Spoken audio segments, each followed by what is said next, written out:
Did you know that over 70% of American travelers now say they're treated differently abroad, and not in a good way? That number says more than you'd think. They're noticing colder service, awkward questions, and in some cases, outright hostility. From protests outside the U.S. Embassy in Mexico City to a wave of anti-American sentiment across Europe and beyond, to subtle pushback in cafes and shops around the world, something has shifted. American tourists, once welcomed almost everywhere, are now facing a growing wave of resentment. So what's really driving this backlash, and why is it getting worse in 2025? In this video, we're breaking down 6 real reasons the world is growing tired of US tourists, and what needs to change before it gets even worse. But before we dive in, hit that like button and subscribe, because this isn't just a travel video. It's a reality check for anyone who thinks an American passport still guarantees a warm welcome. In 2025, American tourists aren't just being noticed. They're being recorded, ridiculed, and shared online. From Reddit to TikTok, tourist shaming has become a global pastime, and US travelers are often the stars. Entire threads are dedicated to moments where American visitors come across as loud, oblivious, or entitled. One story describes an American parent at Stonehenge urging their child to go climb on the big rocks. Another recalled a woman in France asking if a group of medieval reenactors were Syrian refugees. And in a quiet spot in England, believed to be tied to the legend of King Arthur, an American tourist looked around and said, "Where's the goddamn castle?" It might sound like harmless culture shock, but online, these moments fuel something deeper. On Reddit and travel forums, locals and fellow travelers regularly vent about typical American tourists, snapping selfies at memorial sites, demanding English-only service, or ignoring basic etiquette.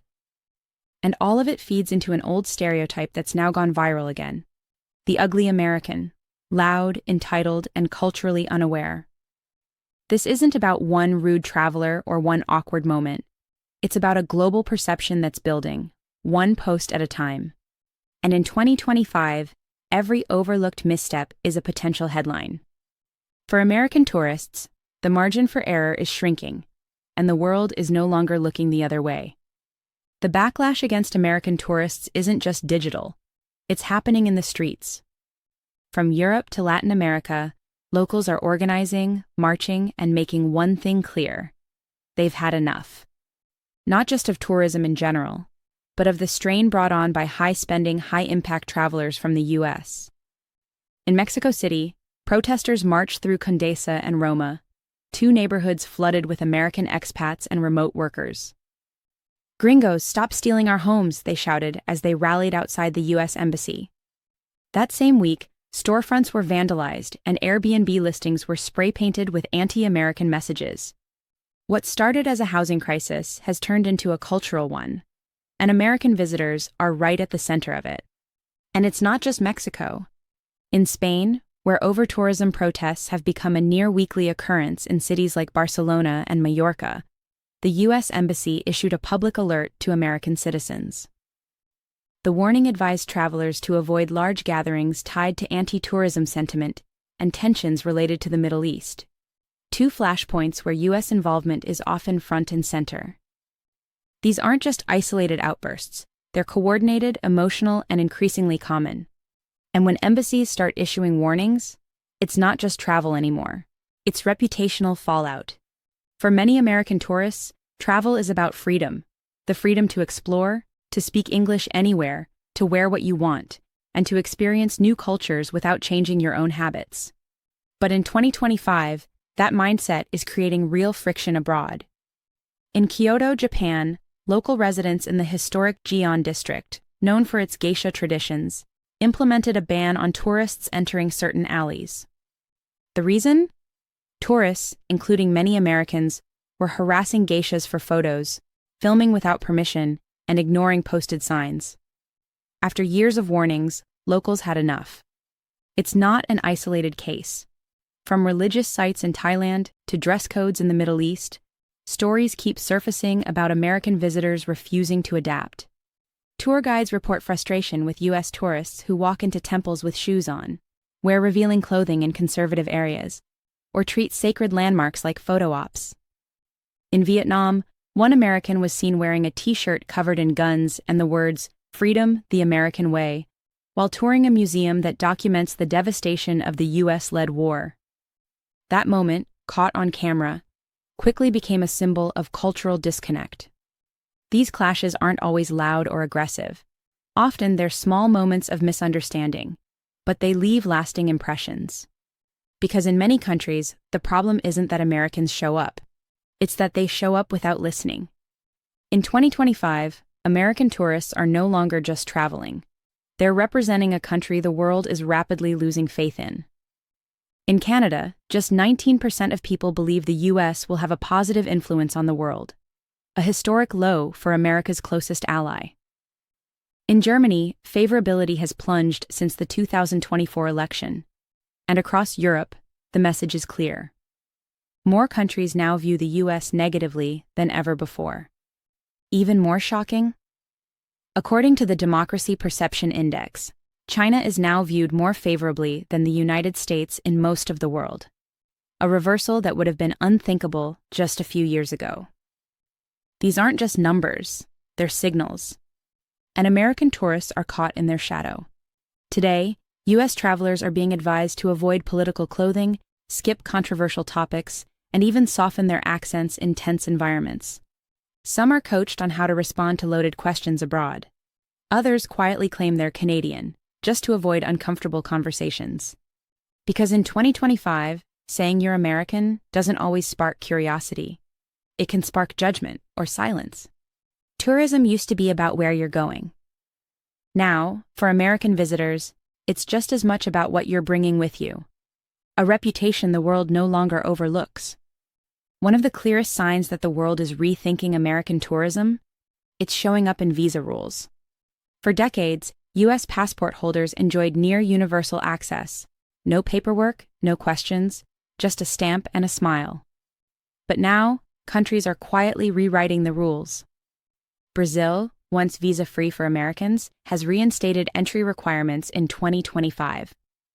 Across Europe, the long-delayed ETIAS system is finally moving forward, forcing Americans to apply in advance just to visit. Even the UK, one of America's oldest allies, now requires pre-authorization before entry. These aren't just technical updates. They're symbols of something deeper. The world's trust in American travelers is slipping. And that shift doesn't end with a form. US tourists are reporting longer lines, extra screening, and more probing questions. Not about what's in their bags, but about what their presence means. Embassy warnings now urge Americans to avoid politically sensitive areas, not because they're unsafe for everyone, but because they might not be safe for you. Because in 2025, the borders haven't just changed on the map. They've changed in the way Americans are seen. And for travelers used to being waved through, the hesitation says everything. For years, locals adjusted. They put up with rising prices, tourist menus, and foreign-owned Airbnbs, all in the name of economic growth. But in 2025, many feel they've reached a breaking point. In cities like Lisbon, Tulum, and Athens, entire neighborhoods were reshaped around the needs of American visitors. Family-run cafes turned into Instagram-friendly brunch spots. Markets replaced local goods with souvenirs. Long-term rentals vanished, replaced by short-term listings priced for remote workers from New York or LA. At first, it felt like opportunity. Now, it feels like erasure. Locals describe the shift as slow but relentless, their cities becoming more profitable as destinations than as communities. And while Americans may see charm, affordability, or escape, residents are seeing something else: displacement. Even those who depend on tourism feel conflicted. Yes, the dollars help. But the daily cost, in housing, culture, and identity, keeps rising. And increasingly, the frustration is directed at those who can afford to visit while locals struggle to stay. Because what used to feel like sharing a place now feels like losing it. And for many around the world, American tourism isn't just changing neighborhoods. It's pushing people out of them. After everything we've seen, one thing is clear. The world isn't rejecting American tourists because they're American. It's rejecting the behaviors that come with them. And that means this story isn't finished. It can still change. Travelers today are being told to dress more modestly, avoid loud political conversations, and leave the flag gear at home. But those are just surface-level fixes. The deeper shift is about attitude. It's about understanding that showing up with money isn't the same as showing up with respect. That not everything needs to be in English. That not every city wants to be a backdrop for content. And that listening, really listening, goes further than any travel tip ever will. The best travelers aren't the ones who act like guests at a resort. They're the ones who move through the world with awareness, not assumptions. In 2025, the global welcome is still there, but it's no longer unconditional. Americans who travel thoughtfully, who adapt, who engage with humility, they're still received with kindness. Because while the world may be tired of the stereotype, it's still open to the ones willing to travel with humility, and without the stereotype. This video wasn't meant to shame. It was meant to observe a shift and ask why it's happening. Because how the world sees America is changing, and how it sees American tourists might just be the most visible symptom of that shift. So the next time you travel, ask yourself, are you just passing through, or are you paying attention? If you've had a different experience abroad, better, worse, or unexpected, drop it in the comments. We're reading everyone. And if you found this video thought-provoking, consider subscribing. Because this conversation isn't over. In fact, it's just getting started.